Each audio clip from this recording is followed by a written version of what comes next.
And good morning po. Muli isa mapagpalang umaga sa bawat isa po sa atin at muli po sa umaga pong ito salamat po doon sa mga nag-special number sa angkan ng Almamento na po. So the sweetest name of all na po. Kaya po sabi nga natin siya talaga yung name above all names. At sabi nga natin Jesus, we are focused sa Kanya. Bakit? Kasi siya yung sabi nga natin yung faith na dapat kung kanino natin ibinibigay. Sabi nga natin, lahat tayo meron tayong faith. Kaya lang minsan hindi nakafocus doon sa dapat na pinanggalingan ng ating pananampalataya o pinagmulan ng ating pananampalataya. Oo, nung una tayo naniniwala sa Panginoon, pero yung dahilan bakit tayo naniwala at nanampalataya sa Panginoon ay dahil yon sa ating Panginoong Hesukristo. Dahil doon sa ginawa niyang nagkaroon ng relasyon ng tao at ng Diyos, nagkaroon ng magandang relasyon dahil yon sa ating Panginoong Hesukristo. Kaya nga po ngayong Sunday na ito, last Sunday of 2024 po natin, the faith that God expects for us, focus in Jesus. Ito talaga yung gusto ng Panginoon na makita sa atin na yung pananampalataya natin ay talagang nakafocus doon sa ating Panginoong Hesus. Sapagkat siya yung pinanggagalingan ng ating pananampalataya. Kaya po tatlong bagay, share ko po sa umaga pong ito mula sa ating verse ngayon. Sige po. Sabi po dito, unang-una is, ano ba yung dapat na sabi nga natin, how to fix? Siyempre, napakasimple. Fix our eyes on Jesus, the pioneer and perfecter of our faith. Siya talaga yung pioneer at siya yung talagang nagpasimula ng ating pananampalataya. Kaya nga lagi nating this December at saka yung mga nakalipas po nating mga kanino nanggaling yung ating pananampalataya sa ating Panginoon. Sabi nga natin, wala yung mga bagay na ito na tinatapasa natin nang dahil sa pananampalataya, yung fellowship, yung presensya ng bawat isa, yung being brothers and sisters of Christ, 'di ba? Yung church mismo na atin na pinagdilingkuran natin, wala sana 'yon kung walang Jesus, no?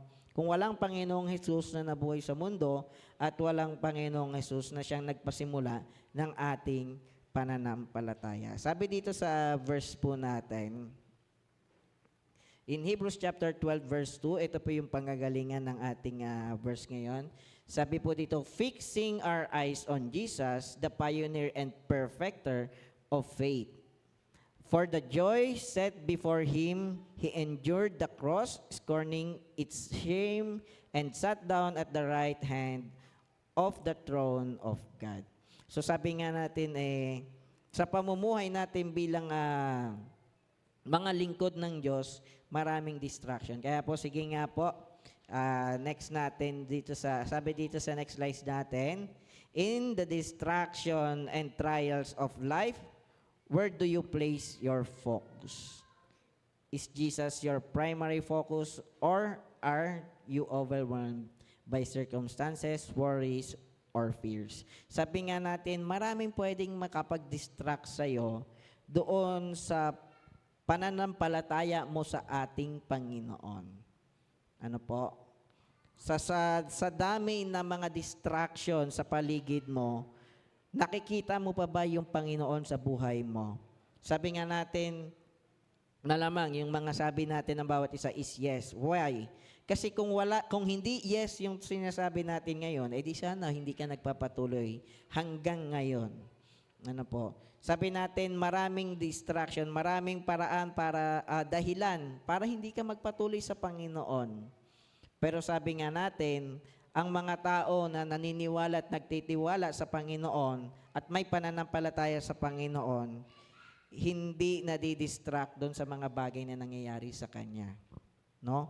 Bakit? Kasi nakafocus tayo doon sa mga bagay na kayang gawin ng Panginoon. O doon sa mga bagay na ginawa na ng Panginoon para sa atin. Nagawa niya ngang maibigay yung kanyang buhay para sa atin eh. 'Di ba? What more pa yung mga bagay na simpleng problema lang. Mga bagay na pinagdaraanan mo na panandalian lamang. Ano pa kaya yung mga bagay na yon? No? Napakadali lang yon. Napakadaling pagdaanan lang. Kaya sabi po diyan, sige po, Jesus is both the beginning and the end of our faith journey. 'Di ba? Sabi nga natin sa paglalakbay ng ating pananampalataya sa bandang huli, pagdating ng ating Panginoon, no? Kakasamahin natin siya. Pagdating niya, siya rin yung susundo sa atin. Nung unang dumating siya dito sa lupa para pasimulan ng pananampalataya ng mga tao, nung sumunod na darating ulit siya, yun ay susunduin niya tayo. Sabi nga natin, if we are struggling in our faith, we can look to Jesus. Not just for salvation, but for daily strength and guidance. Kaya nga sabi, di ba, sa Panginoong mong Diyos ka magtiwala sa bawat araw ng iyong buhay. So sabi nga natin, this coming year, sa pagpapatuloy ng ating buhay, hindi matatapos yung mga sitwasyon, yung mga bagay na biglaang mangyayari sa buhay mo, mga bagay na hindi mo inaasahan, mga bagay na maaari gusto mo, o yung mga bagay na hindi mo gusto. No, kaya nga sabi dito hindi lang all about salvation yung ginawa ng Panginoon sa atin. Hindi lang all about freedom. Hindi lang siya namatay sa cross at nabuhay ulit at umakyat sa langit. No, hindi lang yun yung kanyang ginawa. Kaya nga sabi, di ba, in 1 Corinthians chapter 10 verse 13, sa halip bibigyan kanya kayo ng lakas upang mapagtagumpayan ito. Di ba? Nung unang-una sabi doon, tapat ang Diyos at hindi kanya bibigyan ng higit sa iyong kakayanan. Di ba? Kaya sabi dito hindi lang for communion inaalala mo yung Panginoong sa buhay mo. Dapat sa bawat araw ng iyong buhay. Bakit? Kasi sa Kanya nanggagaling ang iyong kalakasan. No? Tsaka yung guidance ng Panginoon sa atin. Sabi nga natin ng tao, wala naman sa ating 100% sure alam yung mangyayari sa kinabukasan. Tama? At 100% sure sa mga desisyon niya sa buhay niya, tama. O sino dito 100% yung desisyon niya lahat tama? Di ba wala naman? Kaya kailangan natin daily yung strength and guidance ng Panginoon. Saan nang gagaling yung guidance ng Panginoon? Sa banal na kasulatan. No po? Kaya sabi sa atin, ano't ano man ang mangyari sa buhay mo, dapat nakatingin ka pa rin sa Panginoon sa mga bagay na gagawin at kaya niyang gawin sa buhay mo. Ano po? Hindi lang doon sa bagay na isang ginawa niya. Oo, yun yung bagay na pinakamahalagang ginawa niya para sa atin dahil nga doon, nagkaroon tayo ng kaligtasan. Pero ang buhay, pananampalataya, hindi natatapos sa kaligtasan lamang. Ano po? Hindi dahil yun niligtas ka lang tapos na. No. Mayroong journey of faith pa. No, habang nabubuhay ka, mayroong lakbayin ng pananampalataya. Sige po. Kaya po sa pangalawa natin, sabi nga natin, unang-una, fixing our eyes on Jesus. Pangalawa, siyempre, napakasimple, following His example. Paano tayo makakapag-focus sa Panginoon? Napakasimple lang. When we focus doon sa pagtingin natin sa Panginoon, dapat yung nakikita lang natin habang sinusundan natin siya, yung footprints niya. Alam niyo po yun? No po, kapag hindi ka kasi nakasunod sa Panginoon, mahirapan kang hanapin yung daraanan. Kaya sabi nga natin, habang naglalakad yung Panginoon, dapat sumusunod ka sa Kanya. No? So, ibig sabihin, kaya nga po yung Sunday worship natin, alam niyo po, kaya ginawa siyang 8:30, tapos hindi tinanong na, yung iba na, oy, may pasok ka ba? Anong kailan ka pwede? Di ba hindi naman ganun yung ginawa yung Sunday worship? Ano pong ginagawa sa Sunday service natin?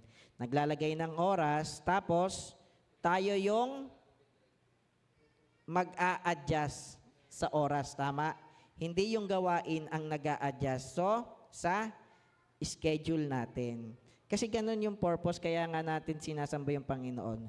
Tayo yung susunod sa Panginoon, hindi tayo yung susundin ng Panginoon. Sometimes when we plans about doon sa future natin, ang gusto natin sumunod ang Panginoon sa plano natin. Minsan ang gusto natin, umoo yung Panginoon, Lord, anong tawag nito? Aprubahan mo lang to.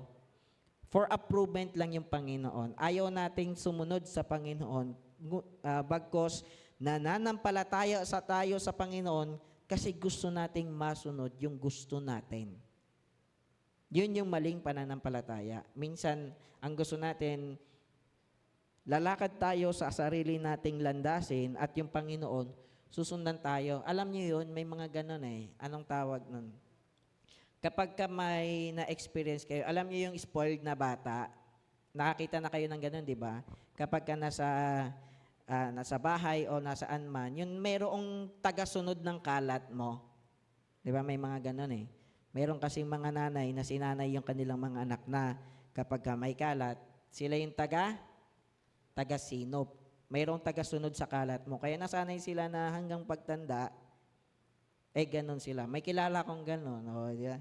Hanggang pagtanda nila, hanggang nagkatrabaho, ang tagalaban nila, magulang.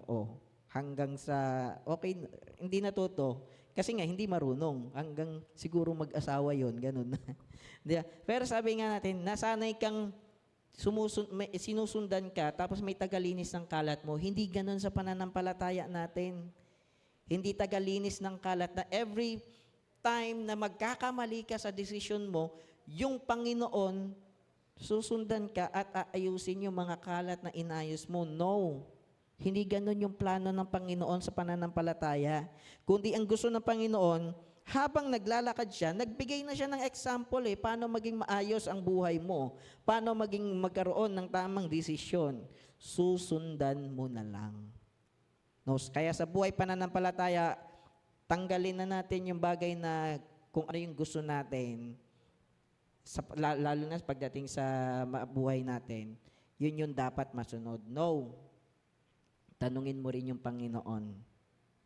Kasi nga sa Kanya ka nagtitiwala. Kung nananampalataya ka sa Kanya, ipagkakatiwala mo yung mga bagay na plano, mga bagay na gusto mong gawin sa buhay mo.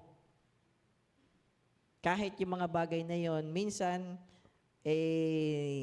hindi na ayon dun sa plano mo, nagtitiwala ka pa rin sa Panginoon. Kasi nga, sinusundan mo lang siya. No? So, wag ka nang gumawa ng sarili mong landas. Ibigay mo na sa Panginoon yon, sundan mo yung landas na pinapatahak niya sa iyo. Pero hindi naman ibig sabihin nun, parang robot ka na lang Ipinapakita lang ng Panginoon, ito yung mga bagay na dapat at tama mong gawin. Sige nga po. Kaya sabi diyan, di ba? For the joy set before Him, He endured the cross. Ito po yung sinasabi dito, why fixing our eyes to Jesus? Sabi nga natin kanina, lahat ng distraction, nandiyan yan. Pero kung doon ka nakatingin sa end, yung pinakahuling bagay na, ito yung victory, ito yung success, ito yung goal na nararating mo, all the distraction, mawawala yun. Kaya sabi dito, di ba? For the joy set before Him, He endured the cross. Hindi niya tinignan yung sakit doon sa cross, kundi tinignan niya doon yung kaligayahang matatanggap ng mga taong nakapaligid sa Kanya. Yung kaligtasang matatanggap ng mga tao. Doon kasi masaya yung Panginoon. Yung makakasama niya tayo sa langit na bayan. That is the joy. Kaya niya nga in-endure yung bagay na yun Sabi nga, for the greater cause. In-endure niya yung cross. Diba? Ganon tayo. Diba? Sa atin, sa pagsunod natin sa Panginoon, ano na ba yung in-endure mo para magkaroon ng katagumpayan yung mga bagay na nasa sayo? Mamaya, kasi marami tayong mga bagay na gustong gawin, pero yung process ayaw natin. Yung pain, yung sacrifice, ayaw natin. Pero gusto natin yung joy, yung victory.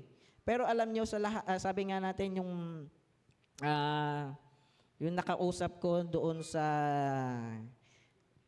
nung Friday na lumabas kami, ang mga kabataan nag-Christmas party doon sa Christie's Farm Resort. Si Ma'am Christie. Si Ma'am Christie kayo, yung kasi yung ano niya, siya yung may-ari noon. No? Sabi niya, nakwento niya yung mga bagay na yon bago niya makuha yung bagay na yon. From sari-sari store, ayun. Hanggang sa nagkaroon siya ng ganon, inavail hanggang sa dinidevelop. No? Pero bago pa yon, iginapang niya muna sa hirap yung kanyang mga kapatid. Oh, mahirap muna sila, maaga silang naulila.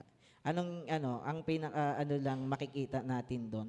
Lahat tayo may mga experience na gano'n eh. Pero yung nakwentuhan ko siya, isa yung bagay naging conclude namin, hindi lahat, sabi nga natin, lahat ng success, nag-uumpisa muna doon sa mga sacrifices, doon sa mga pain, doon sa mga trials and problems. Doon ka hinuhubog eh. Bago ka makarating doon sa success. Yung Panginoon, dinaanan niya rin yung mga pain bago nakabot niya yung joy.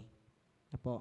Kaya sabi sa atin, sa pananampalataya natin, di ba, minsan masabihan ka nga lang ng masakit, ayaw mo na mag-church. Tapos sasabihin mo, nakafocus ka sa Panginoon. Di ba?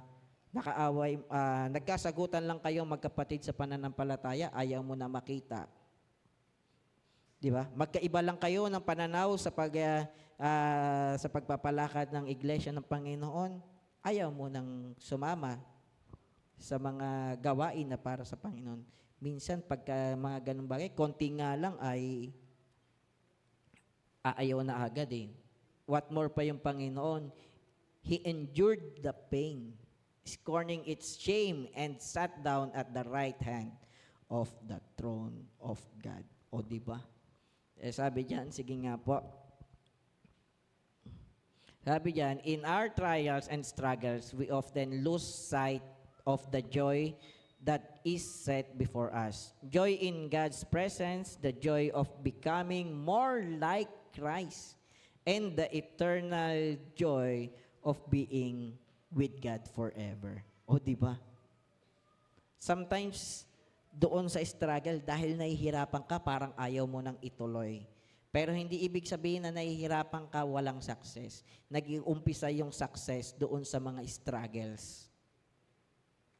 Minsan doon sa mga failures na bumabangon ka at binabago mo yung sarili mo. No po? Doon, sabi nga natin, nakukuha yung tagumpay. Kaya sabi natin, don't lose sight to the joy set before you. Dahil lang doon sa mga bagay na pinagdaraanan mo. Ano naman ang mga bagay na yan? The fear, di ba? Yung mga kalungkutan, depression, anxieties, yung mga bagay na yan.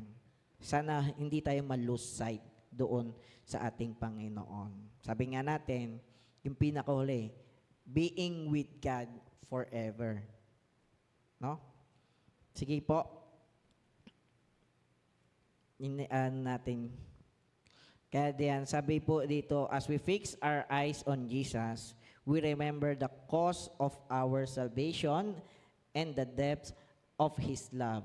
This should inspire us to live sacrificially, to give of ourselves for His glory and for the good of others. Diba? Sabi nga po natin kung yung Panginoon nga, hindi pa natin inabot ang sakripisyo ng Panginoon.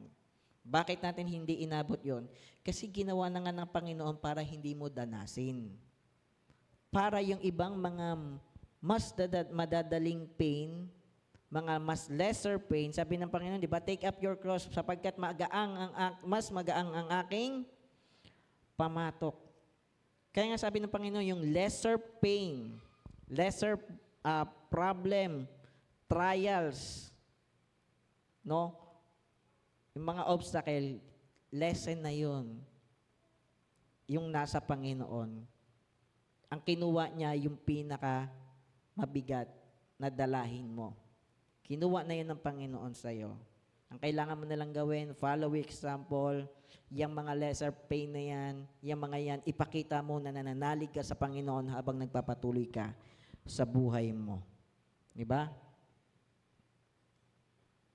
Sige nga po. Yes, sabi because Jesus is victorious and reigning at God's right hand, we have assurance that we too will overcome by His power. Our endurance in faith is not in vain because Jesus has already won the ultimate victory. Huwag ka matakot, no?